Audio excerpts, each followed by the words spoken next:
Today's presentation, a recreation of liberty and union delivered by Daniel Webster. Mr. President, when the mariner has been tossed for many days, in thick weather and on an unknown sea, he naturally avails himself of the first pause in the storm, the earliest glance of the sun, to take his latitude and ascertain how far the elements have driven him from his true course. Let us imitate this prudence, and before we float further on the waves of this debate, refer to the point from which we departed, that we may at least be able to conjecture where we now are. I ask for the reading of the resolution before the Senate. Resolved, that the Committee on Public Lands be instructed to inquire and report the quantity of public lands remaining unsold within each state and territory, and whether it be expedient to limit, for a certain period, the sales of public lands to such lands only as have heretofore been offered for sale, and are now subject to entry at the minimum price. We have thus heard, sir, what the resolution is, which is actually before us for consideration, and it will readily occur to everyone that it is almost the only subject about which something has not been said in this debate. Every topic in the wide range of our public affairs, whether past or present, everything, general or local, whether belonging to national politics or party politics, seems to have attracted more or less of the honourable member's attention, save only the resolution before us. He has spoken of everything but the public lands. They have escaped his notice. To that subject, in all his excursions, he has not paid even the cold respect of a passing glance. When this debate, sir, was to be resumed on Thursday morning, it so happened that it would have been convenient for me to be elsewhere. The honourable member, however, did not incline to put off the discussion to another day. He had a shot, he said, to return, and he wished to discharge it. That shot, sir, which it was kind thus to inform us was coming, that we might stand out of the way, or prepare ourselves to fall by it and die with decency, has now been received. Under all advantages, and with expectation awakened by the tone which preceded it, it has been discharged and has spent its force. It may become me to say no more of its effect than that, if nobody is found, after all, either killed or wounded by it, it is not the first time in the history of human affairs that the vigour and success of the war have not quite come up to the lofty and sounding phrase of the manifesto. The gentleman, sir, in speaking of the Union, has introduced to our notice a certain Nathan Dane of Massachusetts, as a man of respectable character, but of no great genius. And then he pronounces a panegyric upon the character of Mr. Dane, which, with the exception of the reflection on his genius, seemed to be very well deserved.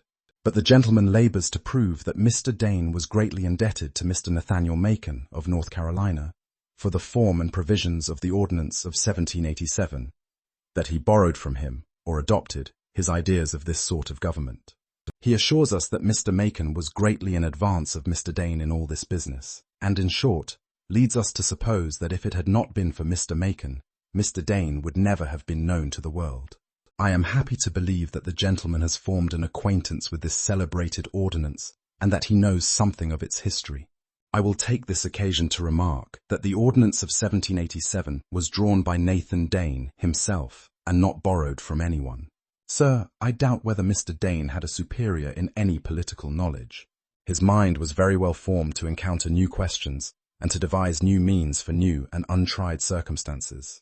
He was not what is called a brilliant man, but he was a great man for solid and useful legislation. His mind was perfectly practical. He possessed a deep sense of right and duty, and was one of the best men and most trustworthy of all our public men. And now, sir, let me ask the gentleman why he has introduced the Ordinance of 1787 here. Does he mean to commend it to our favourable consideration? It will not be altogether unprofitable, sir, to take notice of the principles which formed the basis of that ordinance. It is well worth the attention of every enlightened statesman to remark what clear views it contained of the true origin of just government.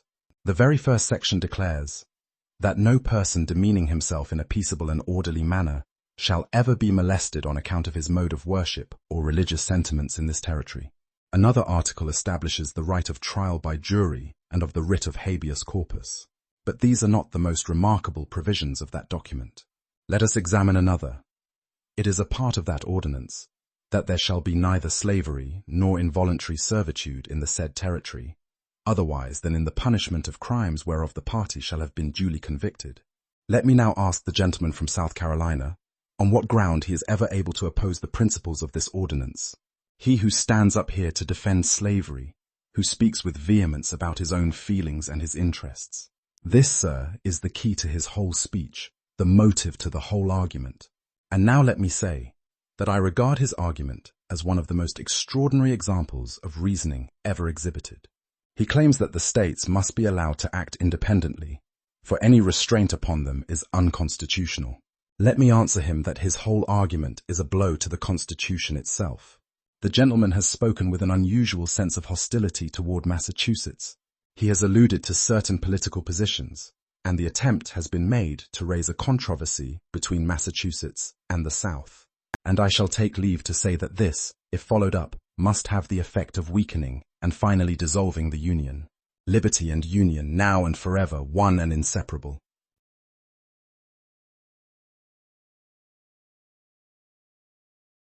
You just listened to Famous Speeches of History. Please like and subscribe to our channel. See you next time.